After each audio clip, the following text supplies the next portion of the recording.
In today's world, burnout is a reality for millions. It is not uncommon that working adults report feeling overwhelmed and drained by their professional lives. This isn't just a personal crisis, it's a public health issue. But the good news is, it doesn't have to be this way. Hey there, go-getters. Welcome to the Self-Care and Hustle Journey. Meet your host, Nestle. Here, she pairs your ambitions with well-being for a life in harmony. Forget the all-work, no-play mantra. We're about that real work-life rhythm that sings to the tune of your personal beat. Ready for insights that will transform your daily hustle? Well, you're in the right place. This podcast brings you real stories, straightforward tips, and the tools for balance. We're not just dreaming big, we're living well. Join her in redefining success, where your hustle hugs health. It's time to feel good, do good, and strike that perfect harmony. This journey is all about making the good life your everyday life. Are you ready? Settle in, and let's dive into this episode. Have you ever felt like you're just running on empty? Like your job is a never-ending marathon with no finish line in sight? You're not alone. Let me tell you a story. There was once a teacher named Emily. She loved her job and loved her students, but over time, the endless grading, the parent meetings, and the administrative demands started to wear her down. She found herself dreading Mondays, feeling irritable and exhausted. She was suffering, and she didn't even realize it. That's until one day, a simple conversation changed everything. Your job is a part of your life, not the other way around. All right, let's dive in. When we talk about occupational self-care, what comes to mind? Maybe it's taking a day off when you're feeling overwhelmed, or perhaps it's as simple as decorating your desk with photos that make you smile. But occupational self-care goes much deeper than that. It's about creating a sustainable way of working that nourishes, rather than depletes you. It's time to take back control and find joy in what we do. Let's get back to Emily's story. Emily, our overworked teacher, had a turning point during a parent-teacher conference. She met a parent who happened to be a psychologist specializing in workplace well-being. This parent noticed Emily's signs of burnout and recommended a few strategies. Simple things like taking short breaks throughout the day, practicing mindful breathing during stressful moments, and setting clear boundaries between work and personal life. These might sound basic, but the impact? Huge. Within weeks, Emily noticed a change. She felt more present, both at work and at home. She started enjoying her job again. This transformation wasn't magic. It was the power of occupational self-care in action. But don't just take Emily's word for it. Implementing regular self-care practices can reduce stress, improve focus, and enhance overall job satisfaction. This isn't just good for employees. It's good for businesses too. A happy employee is a productive employee, after all. Now you might be thinking, that's great for Emily, but what about me? I'm not a teacher. I work in tech, healthcare, or finance. Here's the thing. Occupational self-care is universal. It's about adapting these principles to fit your unique work situation. And that's what we're going to explore next. Every job has its unique challenges and stressors. What works for a teacher might not work for a software developer or a nurse, but the core principles of occupational self-care, they're applicable everywhere. Let's take, for example, someone working in tech. The challenges here might include long hours in front of a computer, dealing with tight deadlines, and perhaps a competitive work environment.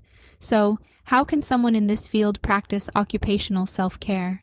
It could be as simple as setting reminders to take regular breaks away from the screen, using ergonomically designed furniture, or engaging in team-building activities that foster a supportive work culture, or consider a healthcare professional.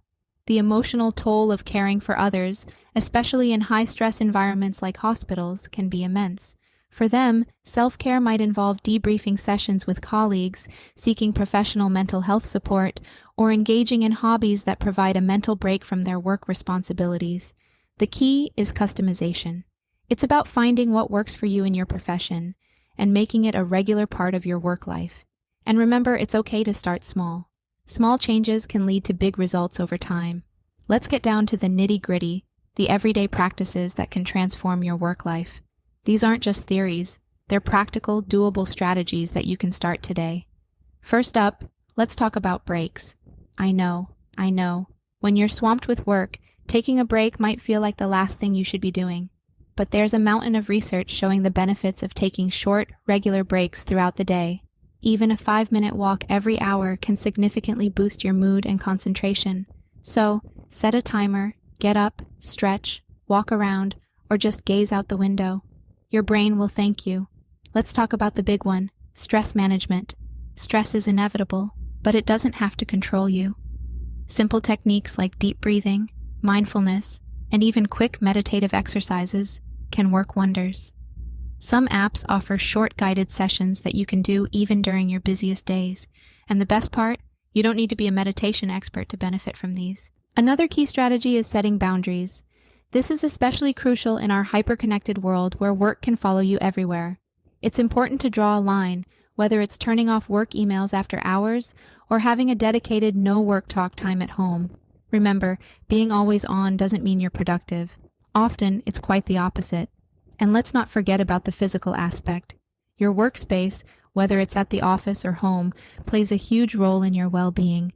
Ergonomics isn't just a fancy word. It's about ensuring your work environment supports your physical health. From your chair to your keyboard, small adjustments can make a big difference. And don't underestimate the power of a plant or two. Studies have shown that having greenery in your workspace can reduce stress and boost creativity. These strategies are just the tip of the iceberg, but they're a great place to start. Remember, these small changes add up to a big impact on your overall well-being. Implementing these strategies sounds great in theory, but what about the real-world challenges? Time constraints, demanding work environments, and unsupportive management are real obstacles that many of us face. So, how do we navigate these? First, let's address time. I don't have time for self-care is something I hear often, but here's a different perspective. Can you afford not to make time? Even the busiest schedules can accommodate small acts of self-care. It might mean reevaluating your priorities or getting creative with your time management, but it's possible, and the payoff is huge. Then there's the issue of workplace culture. If you're in an environment that doesn't prioritize well-being, being the first to advocate for change can be tough. Start small. Maybe propose a regular wellness moment during meetings or suggest a dedicated quiet space for breaks. Change often starts with one voice, and that voice can be yours. Lastly, let's talk about mindset. Sometimes the biggest barrier to self-care is our perception. We might feel guilty or think it's not necessary. But remember, taking care of yourself isn't a luxury. It's essential. You can't pour from an empty cup, as they say. The question now is, how do we make these changes last? How do we turn these practices into habits that stand the test of time? Routines aren't just about time. They're also about mindset.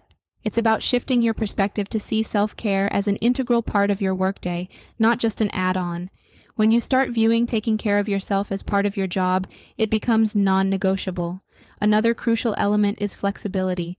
Your self-care needs might change over time, and that's okay. Be open to adjusting your routines as your work and life evolve. What works today might not work a year from now, and adapting to these changes is a part of the process. Lastly, remember to celebrate your wins, no matter how small. Did you take a 5-minute break to breathe today? That's a win. Did you set boundaries and log off on time? Another win. Celebrating these moments reinforces the importance of what you're doing and keeps the momentum going. As we come to the end of today's episode, I want you to think about one small step you can take this week to start or enhance your self-care journey. Your well-being is not just a personal asset, it's a professional one too. Take care of yourself, and you'll see the ripple effects in every area of your life. Until next time, remember, the journey of 1,000 miles begins with a single step, no matter how small. You've got this. And just like that, we've reached the end of our time together today on Self-Care and Hustle Journey. Big thanks for joining Nestle. She's been honored to share this time with you. If today's conversation sparked something inside, hit that like and subscribe for more uplifting stories and tips. Your support means the world and helps spread this message of balanced living far and wide to more incredible listeners like you. Craving more? Don't forget to visit www.nestlecream.co.uk for even more resources and tools that will help you craft the harmonious life you're dreaming of. Until next time, keep nurturing your health, embracing the hustle, and remember, the good life is not just a dream. It's your reality waiting to unfold. So take care and let's make it happen. We'll see you in the next episode.